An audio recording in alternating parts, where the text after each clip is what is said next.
China हर एक काम को एक अलग एंगल से करने की कोशिश करता है। लेकिन होता क्या है कई बार कि हम करने कुछ और जाते हैं और हो कुछ और जाता है। बिल्कुल एज ऑफ नाउ चाइना के साथ ऐसा ही हो रहा है। इसको समझने की कोशिश करते हैं कोविड से। कोविड 2020 में पहली बार आया और हम में से कोई भी कुछ नहीं जानता था कोविड के बारे में कि कोविड क्या है, कब तक रहेगा और कैसे हम इससे बाहर निकल पाएंगे। लेकिन जैसे जैसे टाइम बीता धीरे धीरे करके मास्क गायब हो गए या फिर ये कहें सोशल डिस्टेंसिंग भी खत्म हो गई और लॉकडाउन भी एकदम से खत्म हो गया। इस तरह से एज ऑफ नाउ पूरा ग्लोब आगे बढ़ रहा है और बाकी सभी अपने अपनी इकोनॉमी के ऊपर काम करना सभी ने शुरू कर दिया कि किस तरह से उसको बेहतर बनाया जाए। इस तरह से सब सारा ग्लोब काम कर रहा है, ये हम सभी जानते हैं। लेकिन चाइना की अगर हम बात करें, वो एक अलग ही एंगल से कोविड को सॉल्व करने की एज ऑफ नाउ कोशिश कर रहा है। अलग एंगल का मतलब ये है कि आज के दिन भी चाइना के 49 सिटीज़ में लॉकडाउन इम्पोज है। और ये सिर्फ अभी नहीं कि अभी लगा है हम वीडियो बना रहे हैं, ये बीच बीच में ये लोग इसे इम्पोज करते जा रहे हैं। एक चीज़ ये है, मतलब हो क्या रहा है कि जैसे भी किसी भी पर्सन को कोविड के सिम्टम्स दिख रहे हैं या फिर मिल रहे हैं तो सीधा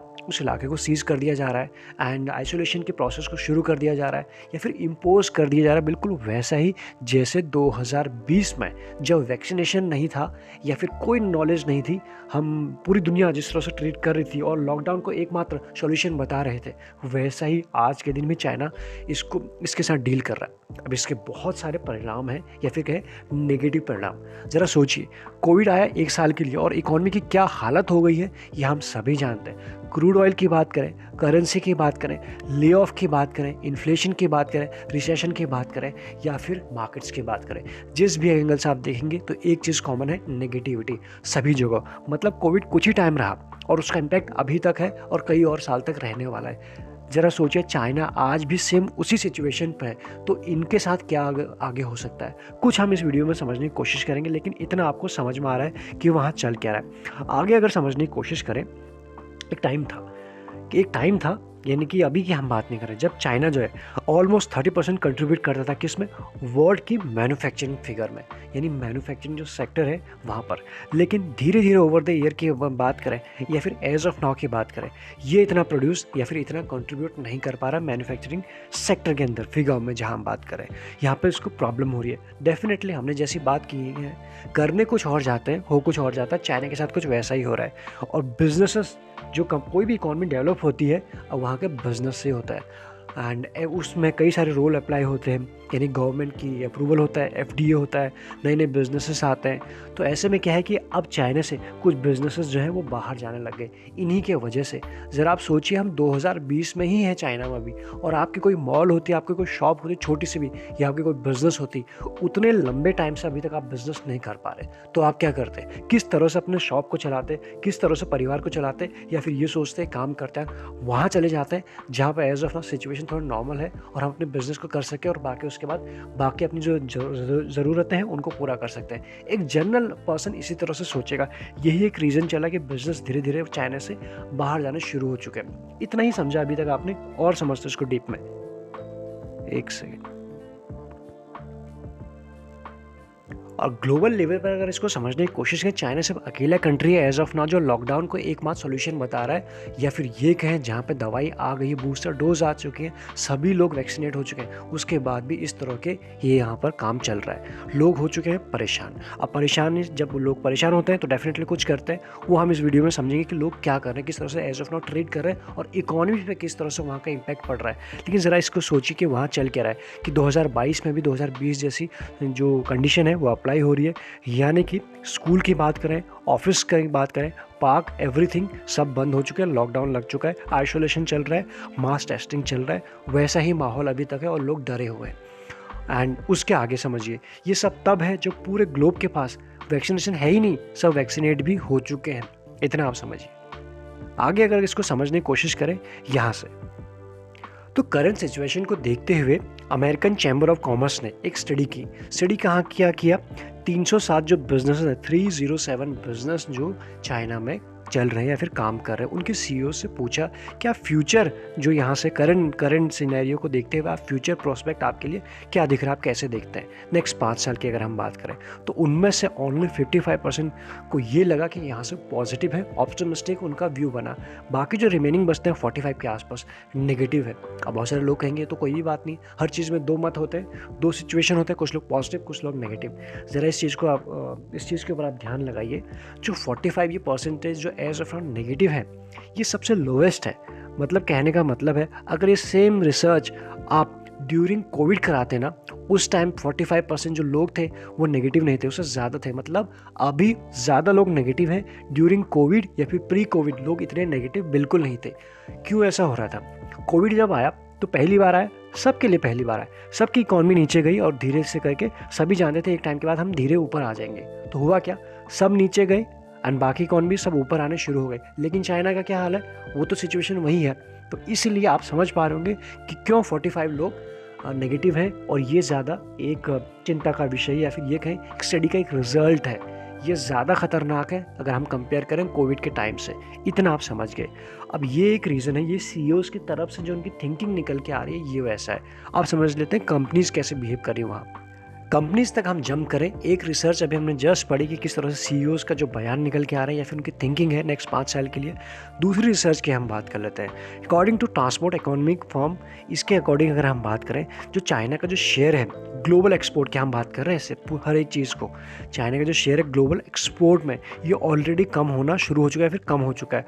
जो 64% हुआ करता था वो अभी आ चुका है 53% इन फर्नीचर में, यानी कि इतना एक्सपोर्ट इनका कम हो चुका है फर्नीचर सेगमेंट से।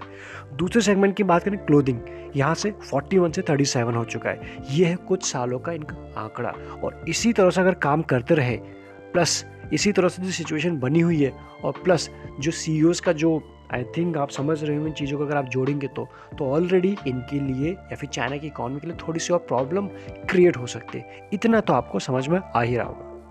और ये फैक्टर काफ़ी है चाइना चाइना की जो इकॉनमी है उसको डैमेज करने के लिए। आप समझते हैं कंपनीज किस तरह से बिहेव कर रही है। एप्पल का नाम सभी ने सुना है। ये कंपनी ऑलरेडी अभी तक $4 बिलियन लॉस कर चुकी है। सिर्फ किस चीज़ की वजह से, जो चाइना के लॉकडाउन की वजह से।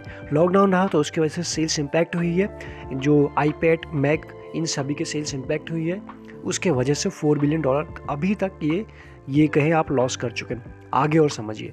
फॉक्सकॉन, अब आप कहेंगे फॉक्सकॉन क्या है? एक ऐसी कंपनी है ये जो एप्पल के लिए कॉन्ट्रैक्ट मैन्युफैक्चर करती है। मतलब कुल मिला के जो एप्पल के आईफोन है, जो नई प्रोडक्ट है, ये बनाती है। एक बहुत बड़ी प्लांट है। अगर हम इसको इस तरह से समझने की कोशिश, जितने भी कॉन्ट्रैक्ट मैन्युफैक्चर हैं उन सभी में ये एक बड़े नाम निकल के आती है, फॉक्सकॉन। तो ये ऑलरेडी इस कंपनी के जो एम्प्लॉय हैं, जो वर्कर हैं, वो ऑलरेडी डरे हुए हैं और वो काम पर नहीं आ रहे। इतना आप समझ गए। क्यों? बिकॉज ऑफ लॉकडाउन काम पे नहीं आ रहे, या फिर ये कहें वो भाग गए हैं, क्योंकि लोग बहुत सारे डरे हुए अभी भी हैं वहाँ। तो इसके वजह से एप्पल को और एप्पल के सेल्स पर, एप्पल के बुक्स पर इसका इम्पैक्ट साफ देखने को मिलेगा और मिल भी रहा है। एक रीज़न तो यह है। अब डेफिनेटली जब इस तरह से सिचुएशन रहेंगी तो कोई भी आदमी, ये फिर कोई भी बिजनेस, कोई भी कंपनी वहाँ बहुत लंबे समय तक सेम सिचुएशन में काम नहीं करना चाहेगा। डेफिनेटली कोई ना कोई अल्टरनेटिव ऑप्शन देखेगी। तो इसीलिए क्या किया फॉक्सकॉन की अगर हम बात करें, ये धीरे से ये इंडिया की तरफ शिफ्ट होना शुरू हो चुका है। ऑल 2019 से ये इंडिया के तमिलनाडु में इन्होंने प्लांट लगाना शुरू कर दिया और वहाँ पर एप्पल के जो फ़ोन्स हैं वो बनने शुरू हो चुके हैं। लेकिन आने वाले टाइम में ये और भी जो हायरिंग यहाँ पे इंडिया में बढ़ाने वाले हैं, वहाँ से धीरे से शिफ्टिंग इस तरफ शुरू हो चुकी है। इस चीज़ को आप समझिए।